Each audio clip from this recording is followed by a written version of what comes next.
Hello students, welcome back to my YouTube channel official GSS classes. देखिए students, 12th class के विद्यार्थियों के लिए आज हम वार्षिक परीक्षा सामान्य हिंदी कक्षा 12 का सन 2023 का बोर्ड परीक्षा पेपर लेकर के आए हैं। इसमें जो बोर्ड परीक्षा में 2023 में पेपर आएगा वो इसी तरीके से आएगा। देखिए इसमें मैंने मेन इंपॉर्टेंट क्वेश्चन रखे हैं, तो विद्यार्थियों आप इस क्वेश्चन पेपर को देख करके इसको सॉल्व कर लीजिए। ये पेपर में आने वाला है 16 फरवरी को। तो देखो इसमें मेन टॉपिक हैं। पहला क्वेश्चन देखिए, बोर्ड परीक्षा में कॉपी को किस प्रकार से लिखते हैं जिससे आपके अच्छे अंक आएँ, 100 में से 100 आएँ, 70 में से 70 आएँ। किस प्रकार से हम कॉपी को लिखें, वो कॉपी का लिखने का तरीका मैं आपको 15 तारीख को बताऊँगा, 15 फरवरी को वीडियो डालूँगा। तो उस पर देखिए, इसमें हम बता रहे हैं आपको।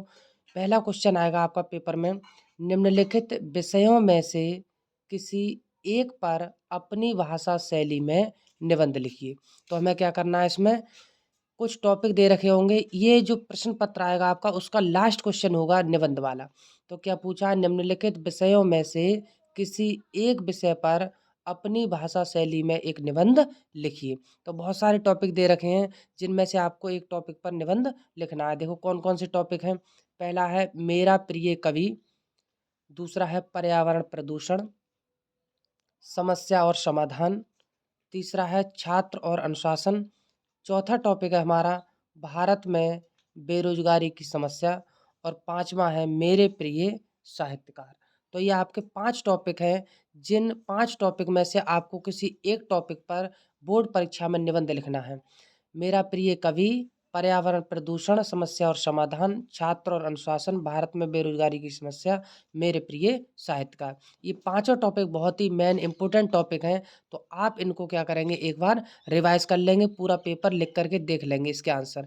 अगर आपको आंसर समझ में नहीं आते हैं तो कमेंट बॉक्स में जरूर बताइएगा, मैं इसका सॉल्यूशन दूंगा आपको।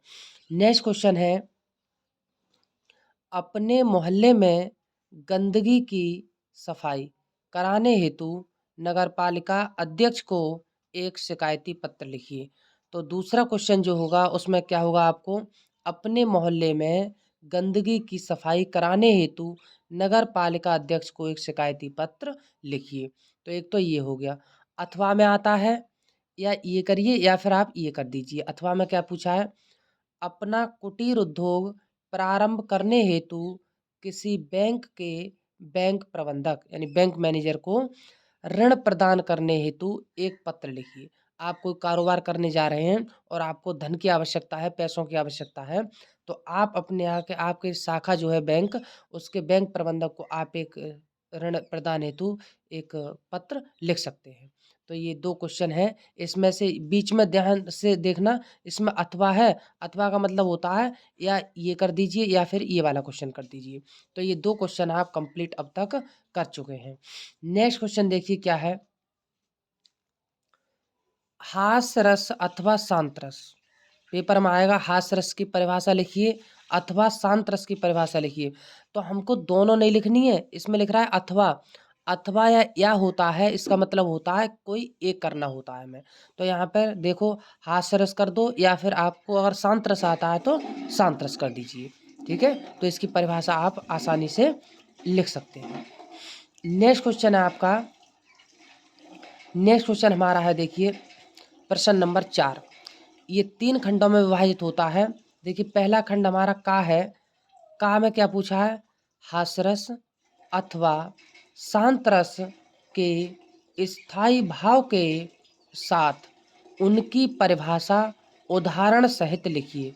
क्या करना है आपको, हास्यरस अथवा शांत रस, किसी एक रस की परिभाषा स्थायी भाव के साथ उनकी परिभाषा उदाहरण सहित लिखिए। तो आप याद कर लो इन्हें। हास्यरस और शांत रस बहुत ही इंपॉर्टेंट है, बोर्ड परीक्षा में पूछे जाते हैं। समझ में नहीं आ रहा है कहीं भी तो कमेंट बॉक्स में जरूर बताइएगा। नेक्स्ट क्वेश्चन है आपका प्रश्न नंबर 4 का हो गया ये। प्रश्न नंबर 4 का खा खंड देखिए क्या आता है, रूपक अलंकार अथवा उत्प्रेक्षा अलंकार का लक्षण उदाहरण सहित लिखिए। तो आपको क्या करना है, या तो अलंकार में से रूपक अलंकार अथवा या फिर आपका उत्प्रेक्षा अलंकार। इन दोनों अलंकारों में से कोई एक अलंकार आपको लिखना है, उदाहरण सहित उसकी परिभाषा लिखनी है। तो देखो या तो आप रूपक अलंकार कर लो, और यदि आप रूपक अलंकार नहीं करते हैं तो तो आप उत्प्रेक्षा अलंकार का लक्षण उदाहरण सहित लिखिए। तो इसमें से आपको एक करना है भाई, रूपक अलंकार कर दो या फिर उत्प्रेक्षा अलंकार कर दो, इसमें आपको नंबर पूरे मिलेंगे। लिखने का तरीका, 15 फरवरी को शाम को 6 बजे वीडियो आपके चैनल पर मैं डाल दूंगा, तो आप चैनल से वो वीडियो देख सकते हैं कि हमें बोर्ड परीक्षा में किस प्रकार से लिखना चाहिए। एग्जामिनर कब अंक नहीं काटता है, कब पूरे मार्क्स देता है, मैं बताऊंगा आपको। गा देखिए, इसका प्रश्न नंबर 4 का गा खंड क्या है। चौपाई अथवा दोहा, छंद का लक्षण एवं उदाहरण लिखिए। तो चौपाई अथवा दोहा, या तो आप चौपाई या फिर दोहा, छंद का लक्षण एवं उदाहरण लिखिए। तो आपको या तो चौपाई का लिख देना है या फिर आपको दोहा का लक्षण एवं उदाहरण लिख देना है। तो ये क्वेश्चन आपका 4 कंप्लीट हो गया। क्वेश्चन नंबर देखिए 5 है। 5 में क्या पूछता है आपसे, निम्नलिखित में से किन्हीं 2 वाक्यों को शुद्ध करके लिखिए। आपके पास बहुत सारे वाक्य होंगे जो किसी न किसी रूप से अशुद्ध होंगे, गलत होंगे, उन्हें आपको क्या करना है, सही रूप में लिखना है। जैसे पहला है, मेरे को विद्यालय जाना है, इसका सही क्या होगा, मुझे विद्यालय जाना है, मेरे को विद्यालय जाना है, पहला ये हो गया। दूसरा देखिए क्या है, उनके अनेकों नाम हैं, उनके अनेकों नाम हैं। तीसरा देखिए, वह दंड देने योग्य है, वह दंड देने योग्य है। नेक्स्ट है हमारा, यहाँ शुद्ध गाय का दूध मिलता है। और ये 4 ऑप्शन है आपके, तो 4 ऑप्शन में से कितने पूछ रहा है वो, कोई 2। कोई 2 प्रश्न आपको सही करके लिखने हैं, ठीक है। तो आप चारों नहीं करेंगे, चारों करेंगे तो नंबर कटने का डर रहता है, नंबर कट जाएगा पेपर में। हमें सिर्फ जो पूछा है, 2 वाक्य पूछे शुद्ध करके लिखने के लिए, तो आप 2 वाक्यों को शुद्ध करके लिख सकते हैं, ठीक। ये हो गया आपका क्वेश्चन नंबर 5 कंप्लीट। अब देखिए अगला क्वेश्चन है हमारा। तो इस क्वेश्चन में देखो क्या है, निम्नलिखित शब्द युग्मों का सही अर्थ चयन करके लिखिए। निम्नलिखित शब्द युग्मों का, युग्म कहते हैं जोड़े, कुछ शब्द होंगे उनके जोड़े दे रखे हैं, उनका सही अर्थ चयन करके लिखिए। आप उनका सही अर्थ लिखिए क्या क्या है। तो देखो पहला क्या है, पुरुष पुरुष, दोनों एक जैसे लग रहे हैं लेकिन दोनों के अर्थ अलग अलग होते हैं। दूसरा है जलज जलद, दोनों एक जैसे हैं लेकिन दोनों का अर्थ अलग अलग होता है। तो आपको इन दोनों के क्या लिखने हैं, अर्थ लिखने हैं। किताब से देख लेना, क्वेश्चन बैंक से देख लेना, नहीं आता है तो कमेंट बॉक्स में मेरे पास बताएंगे। इसका का खंड हो गया। अब खा खंड देखिए क्या है, निम्नलिखित शब्दों में से किसी एक शब्द के 2 अर्थ लिखिए। इसमें आपको बहुत सारे शब्द दे रखे हैं, जिनमें से आपको क्या करना है, निम्नलिखित शब्दों में से किसी एक शब्द के, कोई एक शब्द के क्या लिखने हैं, 2 अर्थ लिखने हैं। जैसे आपका कर है, दूसरा कनक है, तीसरा अंबर है।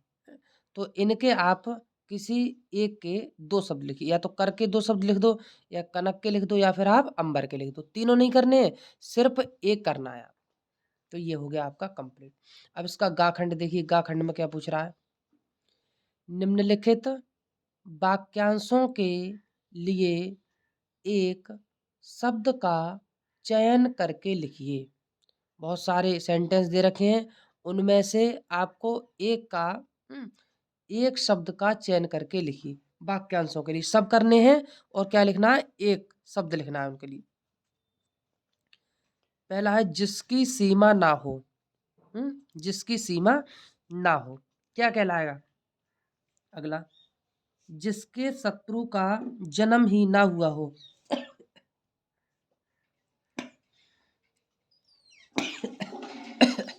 तो ये 2 प्रश्न हैं जो बोर्ड परीक्षा में आपसे पूछे जाएंगे।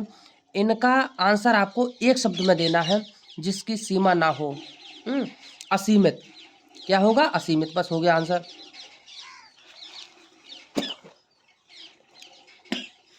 अगला प्रश्न है आपका, प्रश्न नंबर हमारा है आपका 6।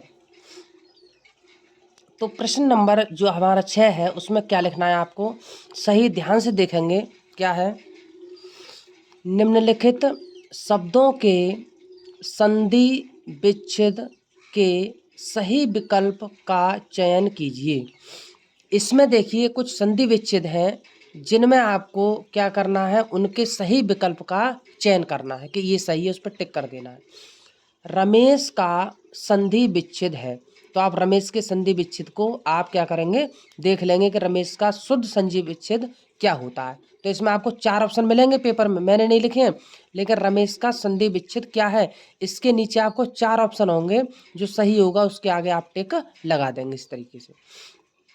दूसरा है इत्यादि का संधि विच्छेद क्या है।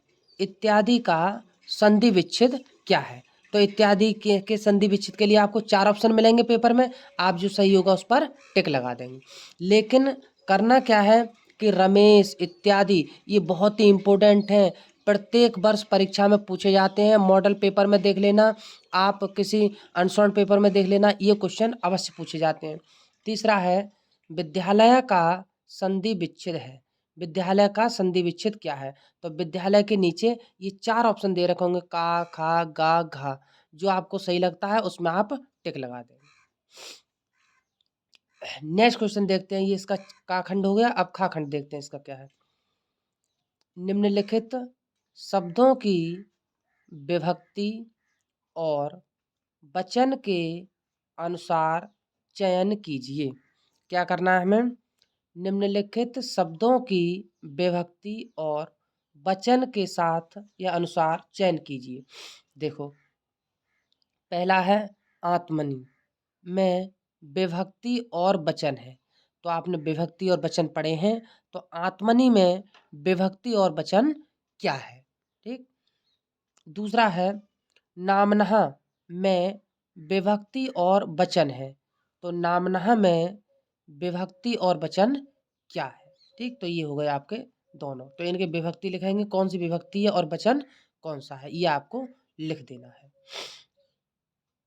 प्रश्न नंबर नेक्स्ट है आपका क्या है, निम्नलिखित मुहावरों एवं लोकोक्तियों में से किसी एक का अर्थ लिखकर वाक्य में प्रयोग कीजिए।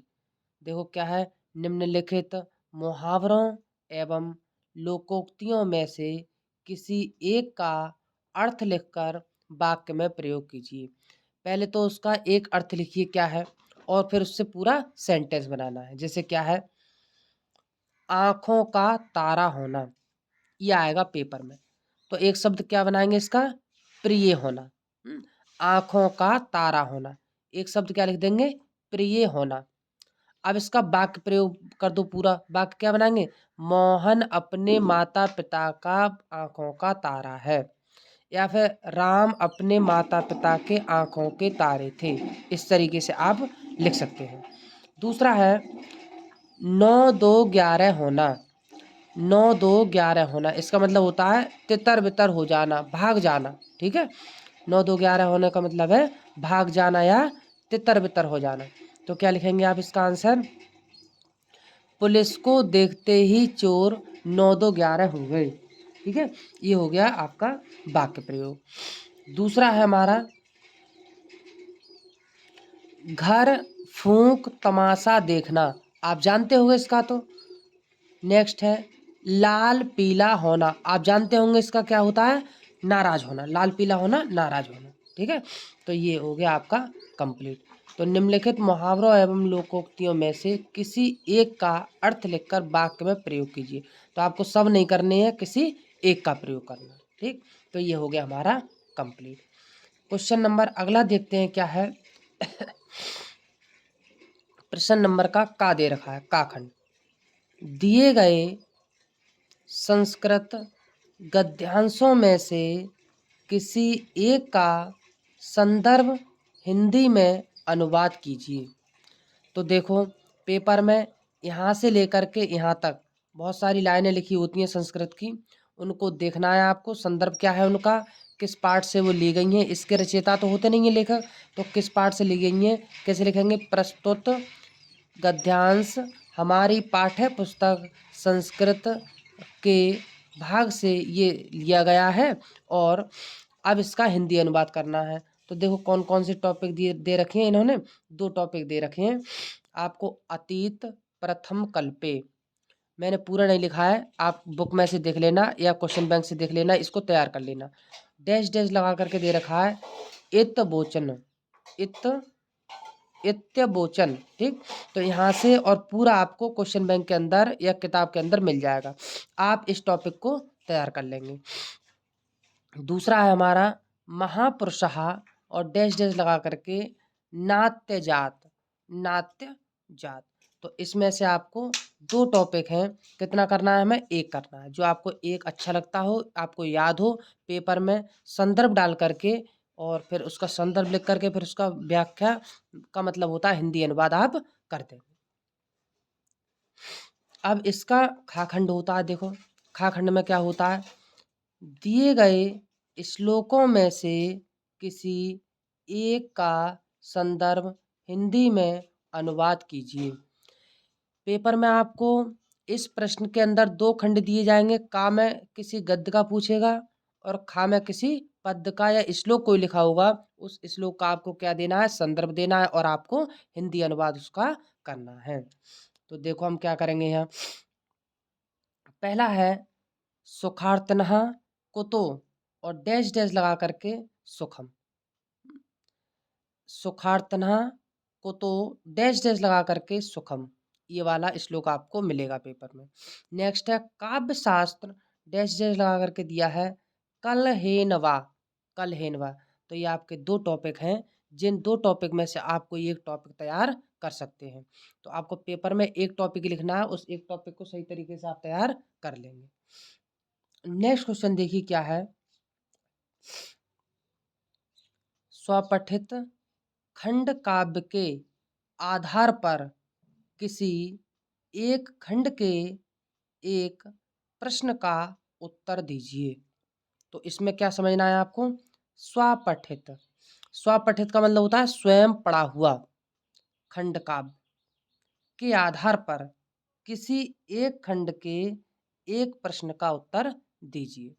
बहुत सारे खंड दे रखे होंगे और सभी खंडों में से आपको 2-2 प्रश्न होंगे।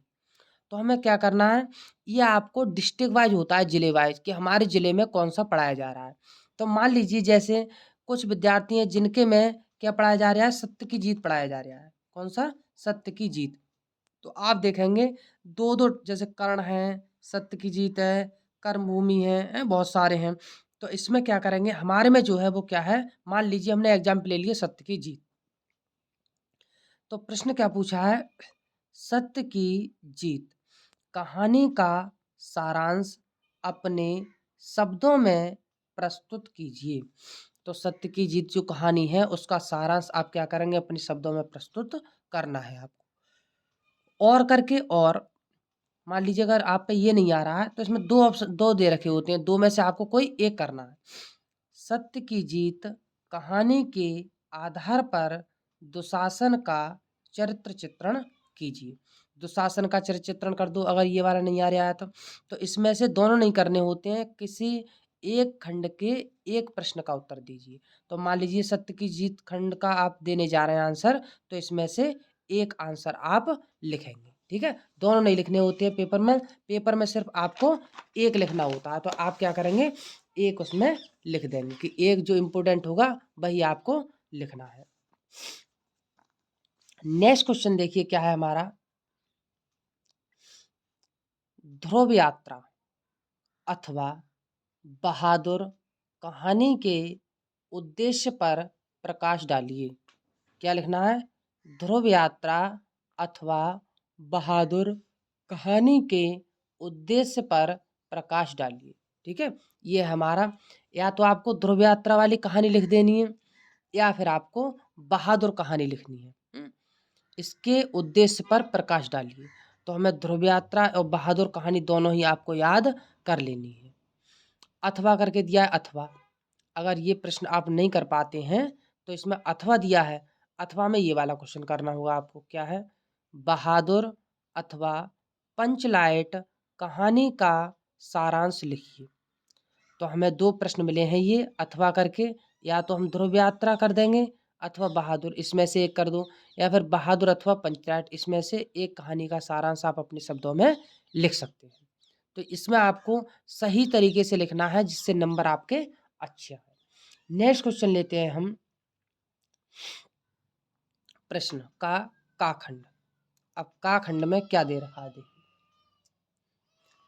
निम्नलिखित में से किसी एक लेखक का साहित्यिक परिचय देते हुए उनकी प्रमुख कृतियों का उल्लेख कीजिए। क्या करना है, निम्नलिखित में से किसी एक लेखक का साहित्यिक परिचय देते हुए उनकी प्रमुख कृतियों का उल्लेख कीजिए। तो साहित्यिक परिचय में देखो कौन कौन से टॉपिक हैं, ये आप तैयार कर लेंगे। डॉक्टर हजारी प्रसाद द्विवेदी, डॉक्टर हजारी प्रसाद द्विवेदी हैं, इनका टॉपिक आप तैयार कर लो। दूसरा, वासुदेव शरण अग्रवाल हैं, इनका टॉपिक आप याद कर लो। तीसरा है डॉक्टर APJ अब्दुल कलाम, ठीक है, इनका टॉपिक आप याद कर लो। तो 3 टॉपिक में से आपको कितना करना है, एक लेखक का एक करना है आपको। तो 3 टॉपिक दे रखे होंगे पेपर में, जिनमें से आप एक टॉपिक पर क्या करेंगे, इनकी साहित्यिक परिचय और उनकी रचना या एक कृति का नाम लिख देंगे। अब इसका खा खंड देखिए, प्रश्न का का खंड हो गया, अब इसके बाद आता है खा खंड। देखो खा खंड में क्या है, निम्नलिखित में से किसी एक कवि का साहित्यिक परिचय देते हुए उनकी प्रमुख कृतियों का उल्लेख कीजिए। क्या करना है, निम्नलिखित में से किसी एक कवि का, इसमें क्या है लेखक का, अब यहाँ पे हमें करना है कवि का साहित्यिक परिचय देते हुए उनकी प्रमुख कृतियों का उल्लेख कीजिए। उनकी रचनाओं का उल्लेख करना है और क्या करना है आपको, कवि का साहित्यिक परिचय देना है। तो देखो इनमें टॉपिक दे रखे हैं आपको, पहला जयशंकर प्रसाद, दूसरा है आपका महादेवी वर्मा, और तीसरा है हमारा मैथिली शरण गुप्त। तो ये 3 टॉपिक दे रखे हैं, जिन 3 टॉपिक में से आपको किसी एक टॉपिक पर क्या करना है, निबंध सॉरी इसमें इन 3 टॉपिक पर आपको साहित्यिक परिचय कवि का देना है। एक का देना, तीनों का मत लिखना, नंबर कट जाएंगे। किसी एक का क्वेश्चन यहाँ देख लिया करो सही से, क्या पूछ रहा है, एक कवि का, ठीक। तो ये हो गया आपका कंप्लीट। अब देखिए, दिए गए पद्यांश पर आधारित निम्नलिखित प्रश्नों के उत्तर दीजिए। ठीक है, कुछ पद्यांश हैं, उनके नीचे प्रश्न लिखे होंगे, जिनमें से आपको क्या करना है, उस पद्यांश में से उन प्रश्नों के उत्तर देना है। जैसे कौन कौन से हैं, मैंने टॉपिक दे रखे हैं, आप किताब से पूरा पढ़ लेंगे। जैसे पहला क्या है, आज की दुनिया, आज की दुनिया और डैश डैश डैश लगा करके क्या दे रहे हैं आगे, सिंधु एक समान, ठीक है, सिंधु एक समान।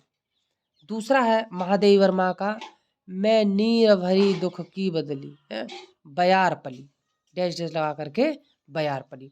तो इनमें से आप 2 टॉपिक जो मैंने दे रखे हैं काव्य में आपके, तो पद्यांश इन दोनों टॉपिक पर आप तैयार कर लेना। इनमें से इसमें बोर्ड परीक्षा में आपको प्रश्न पूछे जाएंगे, इनके नीचे प्रश्न लिख रहे होंगे, जिन प्रश्नों के उत्तर आपको इन पद्यांशों में देख करके देने होंगे। तो ये आपका कंप्लीट हो चुका, ये आप कर चुके हैं। इसी तरीके से अगर बोर्ड परीक्षा में आप परफॉर्मेंस करते हैं, अपना अच्छा परफॉर्मेंस दिखाते हैं, तो आपको अच्छे मार्क्स मिलते हैं। नेक्स्ट देखिए क्या है, दिए गए गद्यांश पर आधारित निम्न प्रश्नों के उत्तर दीजिए। निम्न दिए गए गद्यांश पर आधारित, ये तो क्या था आपके पद्यांश थे, अब ये गद्यांश हो गए आपके, गद्यांश पर आधारित प्रश्नों के उत्तर दीजिए। तो देखो कौन कौन से गद्यांश हैं आपके पेपर में आएंगे, मेन है जो, देखो पहला है भाषा स्वयं संस्कृति, क्या है, भाषा स्वयं संस्कृति, और डैश डैश डैश डैश लगा करके धर्म है, ठीक है, ये पहला हो गया आपका। दूसरा देखो क्या है, मैं नहीं मानता, मैं नहीं मानता और डैश डैश डैश लगा करके से भी परे, आपको कहीं दिक्कत आती है, कहीं समझ में नहीं आता है कि सर ये गद्यांश से पद्यांश में नहीं मिलते हैं, तो मैं इनको पूरा लिखवा दूंगा। ठीक है, आप कमेंट बॉक्स में बताइए अगर आपको समस्या है, ये नहीं मिल पा रहे हैं आपकी बुक में, क्वेश्चन बैंक वगैरह में, गेस्ट पेपर में, तो मैं इनको पूरा लिखवा दूंगा। नेक्स्ट क्वेश्चन है आपका, रानी केतकी की कहानी के लेखक हैं। रानी केतकी की कहानी के लेखक हैं। इसका आपको आंसर लिखना है। 1 नंबर का प्रश्न है। अब 1-1 नंबर वाले प्रश्न हैं, इनको सही तरीके से लिखेंगे आप। दूसरा है, आवारा मसीहा नामक जीवनी विधा के लेखक हैं। ठीक है। नेक्स्ट है आपका, हिंदी एकांकी का जनक माना जाता है। तो हिंदी एकांकी का जनक माना जाता है, कौन है उनके जनक, आपको ये लिखना है। नेक्स्ट देखिए, स्कंदगुप्त नाटक के लेखक हैं। स्कंदगुप्त नाटक के लेखक कौन है, इनके बारे में लिखना है आपको। अगला है, हिंदी का प्रथम मौलिक उपन्यास क्या है। जैसे परीक्षा गुरु है तो उसका आंसर लिख दिया आपने, परीक्षा गुरु। ठीक है। नेक्स्ट देखिए अगला प्रश्न, ज्ञानाश्रयी शाखा से संबंधित कवि नहीं है। ज्ञानाश्रयी शाखा से संबंधित कवि नहीं है। ठीक। अगला, कितनी नावों पर कितनी बार कृति है। कितनी नावों पर कितनी बार कृति है। कृति का मतलब होता है रचना है। छायावाद के प्रवर्तक माने जाते हैं। छायावाद के प्रवर्तक माने जाते हैं, कौन है छायावाद के प्रवर्तक, आपको ये लिखना है। विनय पत्रिका किस भाषा पर आधारित कृति है। जो विनय पत्रिका है, तुलसीदास जी ने जो लिखा है, वो किस भाषा पर आधारित कृति है या रचना है, आपको ये लिखना है। नेक्स्ट है, तार सप्तक का प्रकाशन हुआ। तार सप्तक जो है उसका प्रकाशन आपका कब हुआ था। ठीक है, तो तार सप्तक का प्रकाशन जब हुआ था उसके बारे में आपको लिखना है कि तार सप्तक का प्रकाशन कब हुआ। बस ये पेपर आपका यहीं पर कंप्लीट होता है, ये पूर्ण हो गया। और I hope that you will succeed in your mission. मैं उम्मीद करता हूँ कि बोर्ड परीक्षा में आप अच्छा परफॉर्मेंस करेंगे और आपके अच्छे अंक आएंगे। ईश्वर से इसी प्रार्थना के साथ मैं इस वीडियो को स्टॉप करता हूँ और कोशिश करता हूँ कि बच्चों पर अच्छे से अच्छे जाए, कि बच्चा उसको देखे और मेरे चैनल से उसको कुछ लाभ मिले, कुछ प्रॉफिट मिले। तो चलिए, इसी तरीके से सभी सब्जेक्ट की वीडियो आपके चैनल पर आने वाली हैं। आप मेरे चैनल से इन वीडियो को देख सकते हैं और पूरा पेपर इसी प्रकार से आप तैयार कर सकते हैं। आपको ऐसा फील होगा कि हम बोर्ड परीक्षा यहाँ पर दे रहे हैं। तो good luck all the students, may you succeed in your mission.